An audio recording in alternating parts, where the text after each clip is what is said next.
State. I'm a solution engineer here at StarWind, and a little bit like background of me. I'm starting in StarWind on the support engineer position, then switched to the pre-sales, and now I'm one of our solution architects. So what is the solution architect here at StarWind? It's not a buzzword at all. Like, as you know, in many companies there is a lot of solution architects or pre-sales warriors or pre-sales engineers. So you can call it as it is, but in our company, solution architects is the people who actually almost DevOps, but not yet fully DevOps. So we are preparing a new product, we are testing, making some changes in the code. At the same time, we are working on the projects with our customers. We are preparing the entire solution for them, based on our experience, based on the experience of the market at all, because we do actually know a lot about our competitors, how it works, and somewhere, as Andrew always say, we can do better. Somewhere, always the StarWind will not be the best choice. So I'm going to tell you a little bit more about the technical part of StarWind, and I will start off describing the same HA scenario Andrew already described. Is that our HA data flow is the very simple synchronous replication between two or more nodes. So we do have two nodes, and one more cool thing about the StarWind is Andrew already said that we don't actually require the caching. The caching is an additional feature which can improve the performance.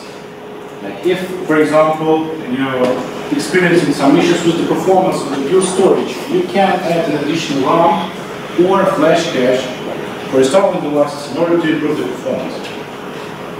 But basically, you can do a pure storage replication, pure storage sharing without using caching. For example, the outcome rate is making completely all disk system, which is nowadays on software-defined storage market, is a unique feature because not all of the software-defined storage solution can do all this without required flash as the cache there.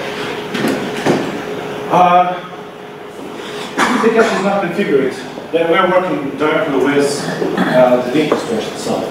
The data store can be either software rate, in case if you are talking about the Linux, it can be LVM or MDM. In case if you are talking of Microsoft, it can be storage spaces, a simple storage spaces, not a direct one. So you can build, for example, storage spaces full, block parity or parity, place a StarWind device on top of it, make replication between them, and it will just work. Because StarWind basically do require a block level device on the bottom. So we can place on top of the direct attached storage SAN device, for example. If your customer has two SANs, pretty much outdated, and they would like to avoid a single point of failure, you can replicate data between SANs, and by making this, you're just avoiding a single point of failure because you have two copies of data. Then direct attached storage is pretty simple to create a hyper-converged environment. And basically, you can also use StarWind not only for hyper-convergence but also for the converged scenario, where two separate nodes will act as the separated storage nodes and be connected using some sort of TCP networking, Ethernet or InfiniBand to hypervisor servers. By doing this, for example, by conversion scenario, you can extend separately compute layer and storage layer. So you are not forced to buy an additional pack of servers in case if you are talking about the scale out in a hyper-converged system. Taking into account, for example, some sort of simplicity or mechanics, to scale out the mechanics, you can't add only one node. You need to add a bunch of nodes to properly scale out in the future. Same for simplicity. In case of StarWind, it's also true, but since we are not doing a regular plane, we can add only a single node, add the scale out of the node, or additional partner for replication. Was the penalty for the user to take 50% at least? Yes, so because of the mirroring, we do have a less storage efficiency. Always. Yeah. Question about the caching here.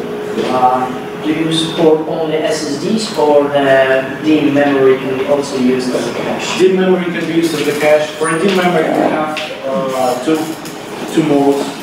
First mode is the write back and write forward. Since the cache, the RAM cache, like the DIMM cache, is volatile memory, and in case of something wrong with the entire power, the data will go from the RAM cache. So you need to use it. You need to secure yourself at this point. So if, for example, you have an APS, this power sheet instead, we have a script which is integrated with APS, and in case of power failure, StarWind will perform RAM caching flush to the underlying storage to avoid data loss and properly shut down the host. What is the limit? What is the size limit for the flash for the caching here? Is there no limits?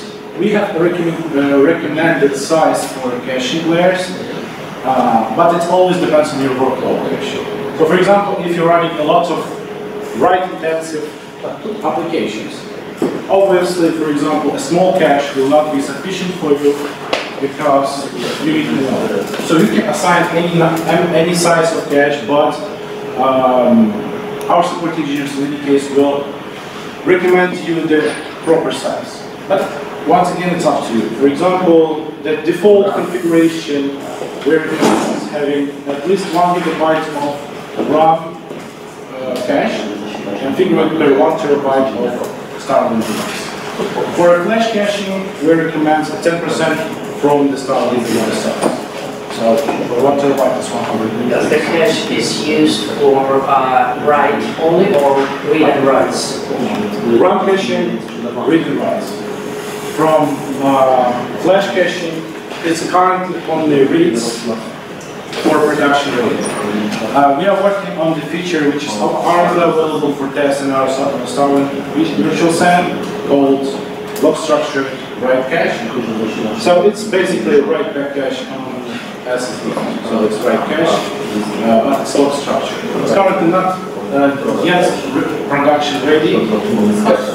For example, you can test. So if I use the SSD as my cache, it's only for the reads. If I use my DIMMs for the cache, it's for the reads and writes. If I can add, there basically have two options. So for the RAM, configure the write back mode, and then write to mode. In case of write back, the RAM can be boosting both the writes and the reads. If you can configure it right through mode, it can be boosting only the reads. And in terms of both limitations of the configuration, it's both delivered by common sense, because obviously if you're using RAM to boost your write performance, there is a chance that if you took, for example, the bigger the cache, the more time you will need to flush into your online storage. So the more cache you have, the more your risk is that you may lose some of the data that's happening in the cache. So write through is safer, write back is faster. What about the NDs, right? The new DIMMs which can store your data after the power loss, right? It's basically, yeah, it's supported, but it's basically by the operating system it's recognized as the block level DIMMs. Because the architecture, they're a little bit changing the architecture. The same, let's say, the same PCI razor. It's not the PCI, it's DIMM razor, right? But basically the operating system, the Windows or the vSphere will recognize it as the block level device. So yeah, obviously you can put the StarWind cache on top of it. But for now, it's very expensive technology. And you can use it, for example, to place a StarWind device on top of it and make a replication between servers on these RAMs. But not for caching yet, because since we don't have a write caching currently available for production ready scenarios, I would say that it's better to have a separated device, an SSD drive, to improve the performance or present it for more critical VMs. Also, I would like to mention that in StarWind, because we operate both the SCSI protocol, we do also have support for LUA. It's asymmetrical long access, and we call it data locality, as all other vendors call it data locality. So basically, if the VM is located on the second host, it's not going to write data to the second host. It's going to use the optimized way, and always will write data to the local node. Then, obviously, we will replicate it on the StarWind level. This avoids latency, this increases the performance, and as for performance, I will show you some examples from our real hyper-converged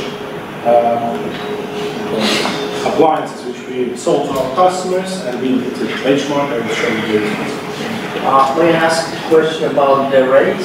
You create a software rate? Not on the disk, right? We can do both. We can do hardware rates based on LSI, pair, or smart rate from HP, or any other.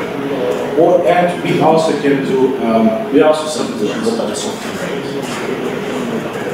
So basically, no JBoss. No JBoss. Well, we can do JBoss, and for example, then combine them using the software rate. Okay. So I can pass through the disks directly to the hypervisor? Yes. And that will be supported and StarWind will build on top of that some data stores, right? StarWind itself, the StarWind software itself doesn't have any mechanism to combine the disks, like in a single pool. In this case, if you pass through the disks to the hypervisor and then present it to the StarWind, you can do either disk-to-disk replication between hosts. For example, we have single disk here and single disk here, we are just making replication. Or combine create the arrays on both sides and then make the replication. Of course, the arrays is more preferable way because of the redundancy on the local level and the performance gains which we receive from the RAID technology. So we're improving the all reads and all writes because of the architecture of RAID itself. With your hyperconverged nodes, do you use hardware or software RAID? For hyperconverged appliances, we used hardware RAID. Just because we are thinking that it's more stable than most of the software RAIDs nowadays. Just straight out more doing hardware RAID. Let's talk about the options of scalability. So the first option, the obvious option for any other software solution, but exclusively for our hyperconverged appliance, is the scale up. So for example, all of our appliances comes with the free base available in the server itself. And in case if your customer is going to grow in the future, of course they will, and it's going to be the space which is presented by StarWind is not sufficiently right now. We can easily add an additional disk and extend the RAID array, extend the StarWind device, and extend the cluster shared load. Everything can be done on the fly, so without any maintenance scheduled or during the weekend. Just we have a replication because we can even shut down one of the hosts if needed.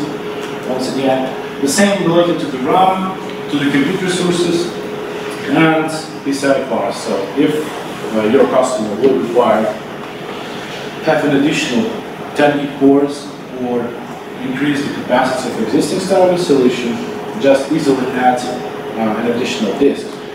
Besides, if you run off storage space on the physical server itself, you can add an StarWind enclosure in case of hyperconverged appliance or JBoss for regular hardware as an additional storage for each StarWind appliance and then replicate it.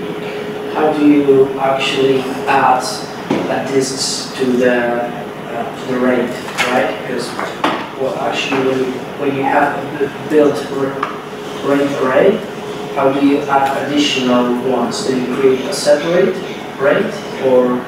So there's two possible options. The first option is always to create a separated RAID.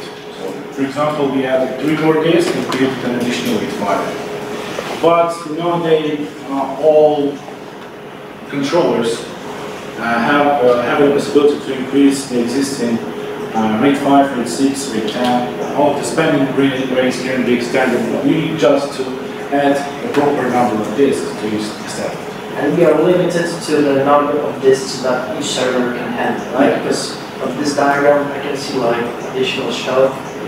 It doesn't work this way, right? You can. So you can add JBoss. You can add more JBoss to the existing StarWind solution and make the replication between hosts. For example, you have the same server here with the same JBoss connection. So you are making replication from JBoss to JBoss, and you have an additional storage.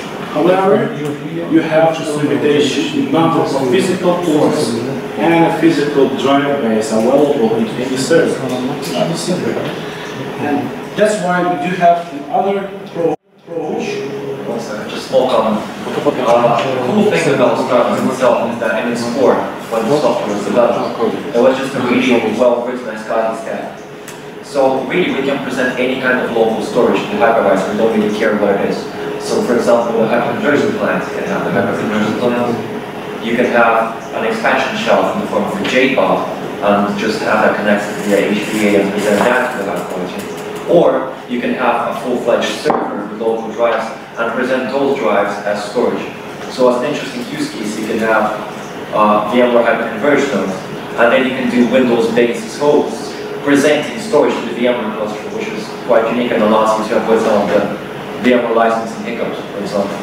Is there any disk limit for that? I assume that the controller has some limit. Just the physical limit of how much you connect via that HBA.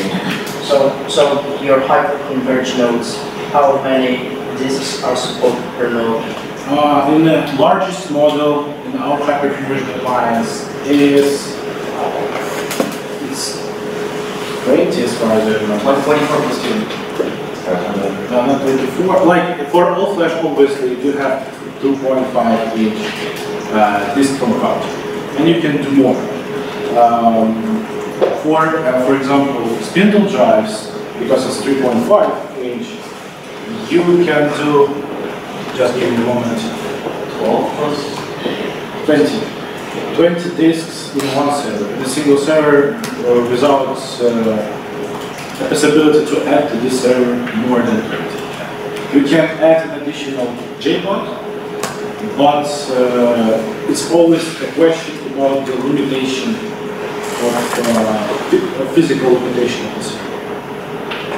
How many cars can be inserted? So, for example, you have an HBA for 4 ports for the 4 SAS ports. And you can add obviously 4 JBoss. You have a 20 hot swappable base. You can only add 20 drives. Does the JBoss space, right, disks are actually passed through the HBA, right? Yeah. They can be added to the RAID, to the existing RAID? No, not added. It's actually depends on the manufacturer. For example, Supermicro can do it. They can use their internal the RAID controller as external and internal at the same time. So you can combine them in a single RAID. For example, Dell and HP, they are limited in this. They are limiting this functionality, so they have only internal or only external. Since you're using different RAIDs and controllers, external or internal, you can't combine in a single RAID. You can do only 2 separated. For example, JBoss will be separated from the internal drive base. And you can do like dedicated storage pools. And there is no problem creating 2 separate RAID groups and presenting them. So you just use different StarWind nodes in each group. And then what you can do, for example, you can have an all-flash server, basically, running some typical workloads that require high IOPS, and then you can have a JBoss populated with spindle drives running as a file server, for example, and use 2 certain runs for those. I have one question. Can StarWind use RAM memory to increase performance of storage? Yeah, as we said, it's we can use RAM and flash application player for StarWind. And as already Andrew saying that we have also a scale law. It's a little bit different what current market presents as the, let's say, industry standard. So it's not an erasure coding. It's actually a pretty old configuration. We are typically named it as the daisy chain. So we're connecting each node to the other node. And this, I'm not going to say or argue what kind of architecture is better. Obviously, both of them have some advantages, some disadvantages. So for example, in case of our grid architecture, as we call it, daisy chain, we are connecting each node to another, making replication from one node to another. Even more, we can do, for example, replication from this node to this node and this node. So even if we lost 50% of the nodes, the data still be accessible. It just depends on the replication factor which you're using. So it's two-way replication or three-way replication, and how many nodes do you have? So basically, if you have 3 nodes, 50% of it, you can lose not, for example, 1.5 server, right? You can use one server in 3-node configuration of grid without any data loss. In case if you're talking about more nodes, it's up to 50%. But at the same time, since we are using mirroring technology, it's not a storage efficient, obviously, because storage space is direct, loop time is simulated, they can do this better. For example, even if 6 nodes, they can present up to, let's say, 100 terabytes without using a lot of disks. So no asymmetrical conflicts, like with organic storage only nodes and caching. Yeah, so it's just a typical mirroring, and that's all. Well, one question. When you mean asymmetrical conflicts, you mean just not using big nodes just for storage. Oh, you can. There is no such requirement, for example, we have a vSAN and those need to be homogeneous and they have identical nodes. You can actually have a configuration with dedicated storage nodes. You can't have a conversion of needing them to be identical. Yes. Yeah, but then most of the PMs on the node storage only node, then you need the caching probably done. Because with Nutanix now it's all right and really it's cached on a local node, and then it's moved swiftly to the storage only node that has more storage. It's new stuff.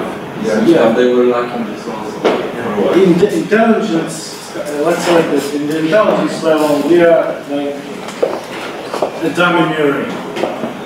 But we can play with this. We can, for example, do some skill outcomes, which is not part of the cluster, but just present it. So you recommend not using the switches? In this case, you should use the switches. Just start from 4 nodes. It's better to use switching, because in case if you even connect between each other, because it's hard to do that. That's batching. Yes. Looks insane. Looks insane, and all other nodes will not have an access to the data stores of each node because they're connected tight. To have an access to any data store from any node, you need to have the switches, and it's better to have it done inside.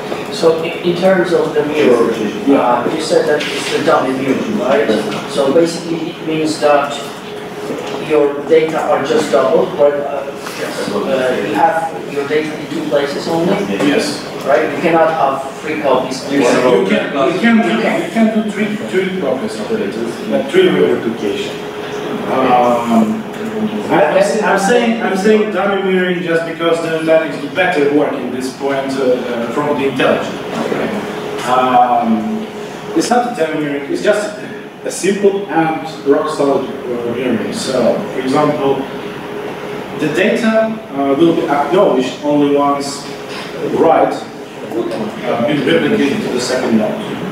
So, only once we have this data placed on 2 or 3 nodes, then the hypervisor will receive an acknowledge package that they can send another request to the writer. This done just because it's the synchronous replication and the methods of synchronous replication in the architecture itself. Yeah, you can do a 2-way. You can even let's say, combine them. You can do some of the virtual disks configured in two-way replication, some of them configured in three-way replication. For example, you can configure three-way replication for some mission-critical VMs. It should be up and running 24/7. For less critical VMs, you can do two-way replication between any servers. For general VMs, for dev VMs, test VMs, you can place it on the StarWind device, which is protected only by HA or only by hardware RAID and not replicate. So we can do standalone sharing, two-way sharing, or three-way sharing. Is it done on the LAN level or is it? It's on LAN level. So I can specify on the LAN level I want to have my data just mirror or mirror it from the places, right? Yes. You can have like a LAN, which is standalone one, two replication factor level, three replication level, and then you can get the individual data stores or VMs to those ones.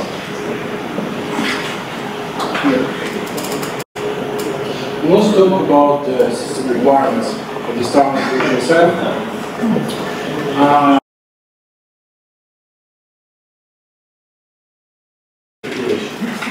The more you have, for example, if you configure this SSD array or flash, it's better to have a mix of RAM just because of to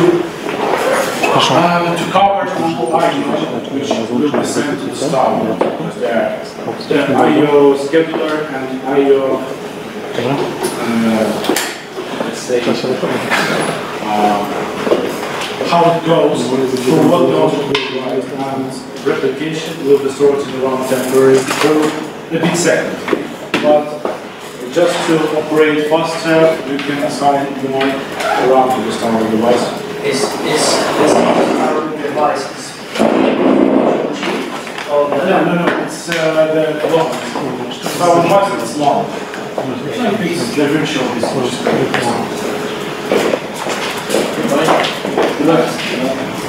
Do you manage at from your interface the hardware right away? No, we don't have. So we do have to do it on ourselves first. Yeah. What about drive failure? How do we know if it fails?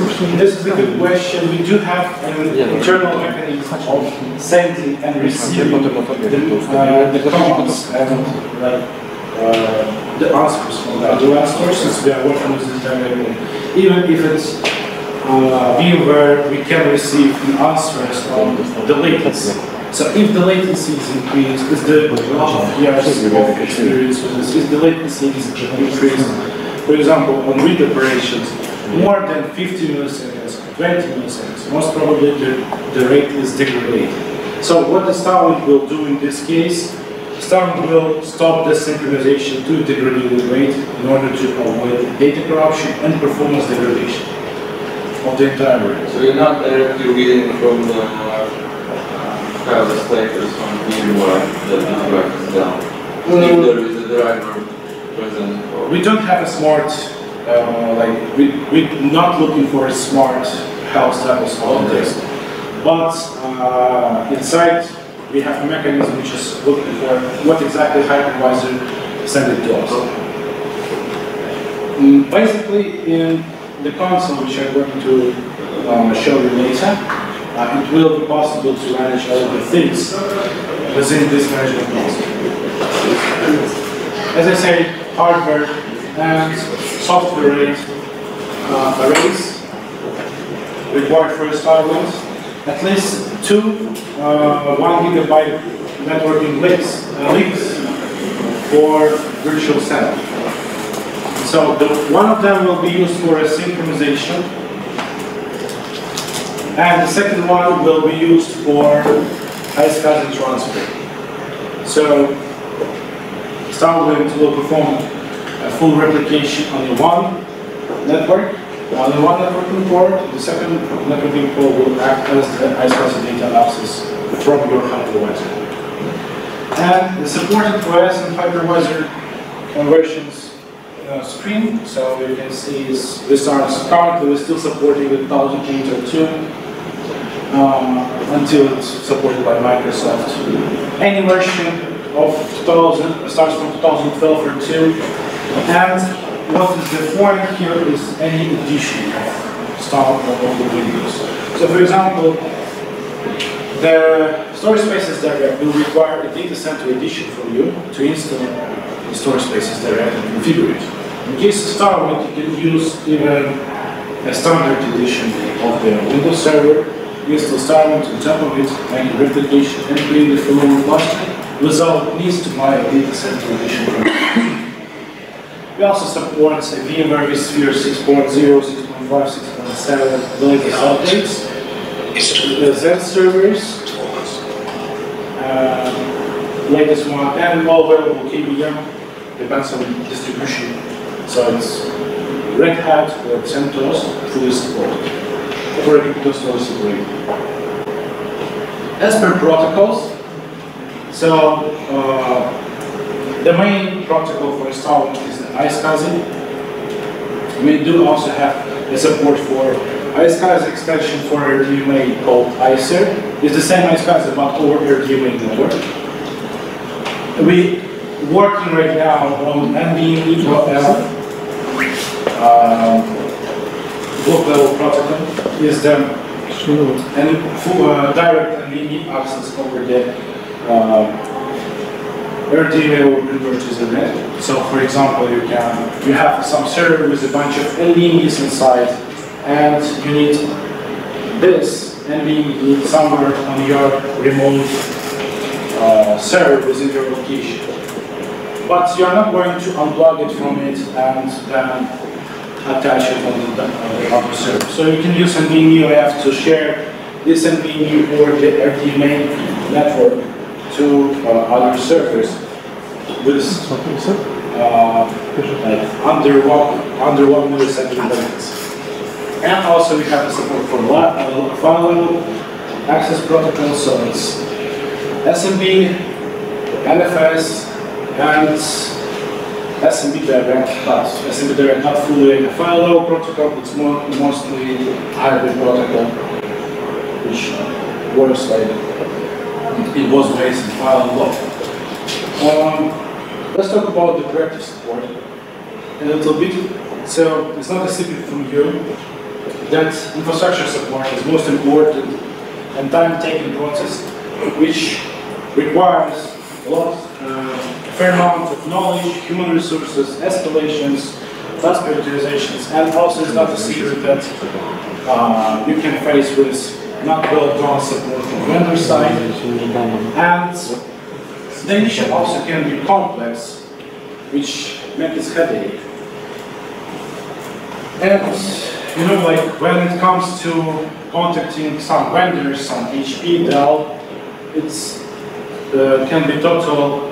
It can be good. It can be fast resolved, something like this. But in most cases, according to my experience, it's always a disaster. And for example, waiting for 1 week for a simple reply for please reboot your server is the default situation for all the vendors. So this is how StarWind will utilize the support thing. Is what Andrew already mentioned. Is our StarWind corrective support, and it is actually the agent on your side. We creating encrypted and secure tunnel channel between your server and our server, and we do have only an access to your events. We don't have an access to your data. We're just monitoring the logs for some regular messaging, and in case if something went wrong with your service, we almost immediately have it on our side, and already our automated system assigned it to a needed engineer to resolve the issue, and needed engineer contact you within 15 minutes and resolve the issue.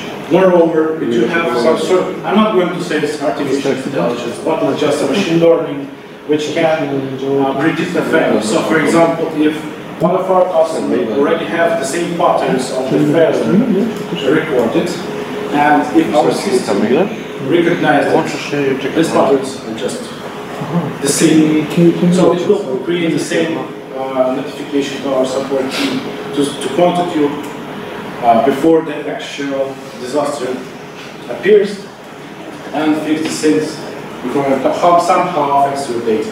So actually added a little bit to this because at the time when we launched practice support, I was actually the project manager at StarWind who was responsible for launching practice support. So the way we handle the failure patterns, all StarWind customers that have practice support installed, there is real-time telemetry being pretty much shared to our server where whenever there's a failure, we analyze the events that are happening in the server, not only the events, but rather the metrics of the environment.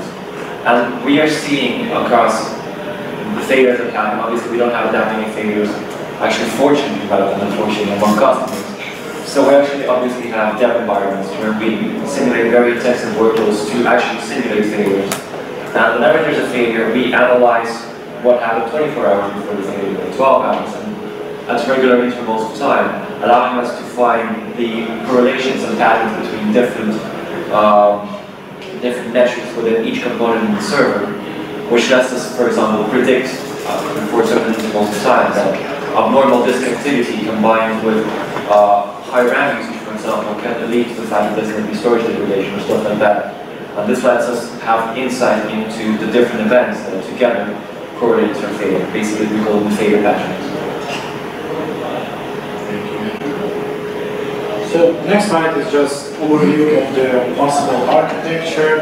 As we already said, it can be just a direct touch disk configured in a redundant way to any software or hardware, connected to the networks, connected directly between each other, and then we install on top of it VMware Hyper-V. Insert a software that in case of Hyper-V we insert in the Hyper-V host, in case of VMware we insert as the virtual machine inside the VMware host and present the storage to this one. And optionally also add one of the components and convert from the on-premises infrastructure to a hybrid cloud infrastructure where you have a virtual instance with your Azure, for example, making synchronous replication in Azure and the clusters. If the entire on-premises side goes down, you still have the same like the VMs and all the data which is simply migrated to Azure. Can we just deploy StarWind build in the cloud, provide like SME or NFS resources to the company? Yeah, you can do either AWS, Azure, deploy Windows VMs, like Windows instances. What about Linux appliances? You provide your software as Linux appliance as well, right? Yes, but this Linux appliance is specifically targeted on the Whisper hypervisor, and the targets, like the StarWind packages, can be connected only from the VMware machine. In case of, it can easily create two Windows instances of different availability zones or availability groups, and make a replication in a synchronous way. In case if one of the availability group goes down, it's not a very rare situation where the availability group can be inaccessible for some period of time, and you still have the same data on our availability group, or even you can do a cross-location replication, for example, from Germany to Ireland and any plans to use the Linux appliance in the cloud for the future? Well, you just gave us some plan actually. Basically, if I want to deploy it over Windows, I can use DFS, for example, and use the native Windows functionality for that purpose, right? Yeah, you can do DFS. The only thing of DFS is very hard to fix. Like basically it's easy to configure but hard to fix. If something went wrong with DFS, recently we have a customer who had a DFS for 10 years and it just works perfectly. But they just understand that for the last 2 years there is not syncing at all. It's showing it's everything is okay. Even though it's clear, but it's not syncing. They just turn on one of the DFS node. They have the data 2 years ago. That sounds good for somewhere. Yeah. And let's talk about the VTL itself, the virtual tape library. Now, the virtual tape library, it can be a complex software, let's say like this. But I bet you that it's rather easy than the virtual tape library. We are just emulating the physical tapes, which is based on the redundant array or any other disk array, and presented to the backup host as the target. So we are connecting this virtual tape library, and your backup host can recognize it as the physical tapes. So basically, you're just making a full emulation of physical tapes, making some additional backups to it, and also have the possibility to upload the stage data to the cloud. So why do you need this? Why do you want to use a StarWind virtual tape library as an additional backup repository? Because you currently have a backup repository. Why do you need to use a StarWind virtual tape library? But first of all, I would say that by using StarWind virtual tape library, you can follow a simple and a goal backup rule 3-2-1. When you have 3 copies of data, 2 different medias, and 1 copy in the cloud or EDR. So how it works? For example, we making regular backups of your local storage. Then you also make an additional copy to the virtual tape library. You can place it locally for some period of time or delete it immediately and replicate to the cloud. So you have 2 different medias, which means a typical HDD pool or any other pool, for example, some sort of pool as the backup pool. We also have a virtual tape library as a different media because the virtual tape library is basically the object container which plays all data sequentially to it because it's LTO. And it's actually inside this ransomware, but it's not a secret that ransomware is always evolving. And for example, it can be possible that tomorrow the ransomware can target an object storage and can include even the objects. But still, the StarWind object container VTL offloaded to the Azure Backblaze, beside your AWS, or for example your on-premises object storage. I will talk about this next slide. And for example, if you would like to have a local copy, you can keep it. If you don't want to waste space on your archival storage, you can simply delete it on the local site, and always you can restore from cloud. Even if the entire location compromised with the ransomware, you can just simply install StarWind virtual tape library, download the virtual tape, and restore all of your infrastructure using the same key. Does the VTL is also deployed as a Linux, or is it? It can be both Linux and Windows. In most cases, it's Windows because you can install it within the Win, in the same node where the Win is installed. So, because the Win is the Windows-based application, you can install. So you do not offload the VTL from the Win server, for example, just to have. You can do it on the same server as Win. You can do it on the separated server. You just can't do it on the config. There's a lot of best practices from Win, where the tape server which needs to be located, but Win actually always say that it works and is supported scenario where you use the virtual tape library on the same server as the Ransomware encrypts your Windows server is encrypted also, right? Yeah. Basically, yes, but you still have a copy in the cloud. Which is really outdated. It just depends on your backup policy, right? So if, for example, you only have a weekly backups, of course it's outdated, but it's still the data. You're not going to pay 3,000 euros for decrypting, right? Yeah, but it's better to go with Linux one and your Yes, of course. That's the possible option for a VMware. For example, environment where you can place a VTL inside the VMware host and Linux. The thing here is that, for example, the best practice in the backup world is keep your backup server outside of the domain, disabled administrator account, and etc. etc. So there's a lot of things which can increase the security. Only thing, if the entire ransomware starts from the backup server, yes. If it is, yes, it's almost impossible to protect. The problem with ransomware from our experience is that if someone really wants to encrypt your particular environment, they will do it. The matter of what policies you have in place to minimize the damage, because we've had a case, we've seen a case, I'm not going to name any companies here, where the person responsible for the ransomware attack was the admin. You can't really protect the environment from the admin, can you? Yes, but the one if you want to... that are not vulnerable, like Windows machine. Yes and yes, but still taking into account the Vim.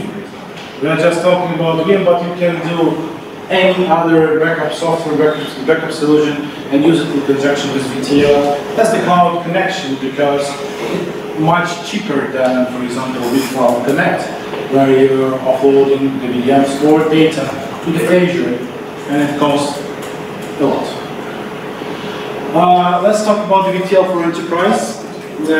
It's pretty much the same virtual key library, but to protect even more your data, you can consider using your on-premises object storage, which can be based, for example, on Cloud storage, Fujitsu, IBM, Hitachi, or ActiveScale. There's all scalable archival storage. Most of them uses using S3 storage protocol and since S3 is HTTP as protocol, not all of the backup solution can talk with them live. So you need to manually upload it to the S3 storage. Actually, most of them, like backup software vendors, they're working with, they're developing S3 connector. So they understand that some of the customers want to have the possibility to upload the backups to the cloud. And the main issue with the objects and the backups is that most of the backups is a lot of the main file of backup, right? Full backup and incrementals. Each new file is a different object. So we can't use it as, they will be separated from the entire object storage, and it will be hard to restore it, because there are a lot of objects to be restored. In case of StarWind, we have as the object container, which fully written to the cloud, to the on-premises object storage as a single object. So that's why you can easily restore and more faster restore StarWind virtual key library from the object storage than the regular backups. And let's talk about the VTL for service providers. It's pretty much the same as the VTL for enterprise. You have the same object storage thing. And you have some customers who want to have backup as a service based on your environment, right? So you can install StarWind virtual key library on each of the customer environment and offload all of the data to your data center.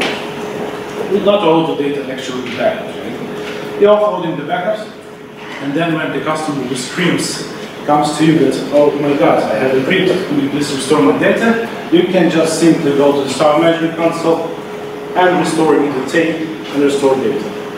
Of course, it can be all data also, but it just depends on your backup policy. We can create daily backups on different virtual key libraries, You can create multiple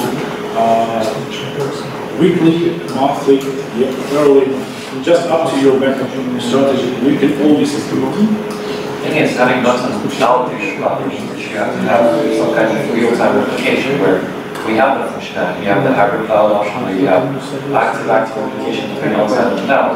The question is, having active failover between on-premise and cloud will be very expensive in terms of data resources.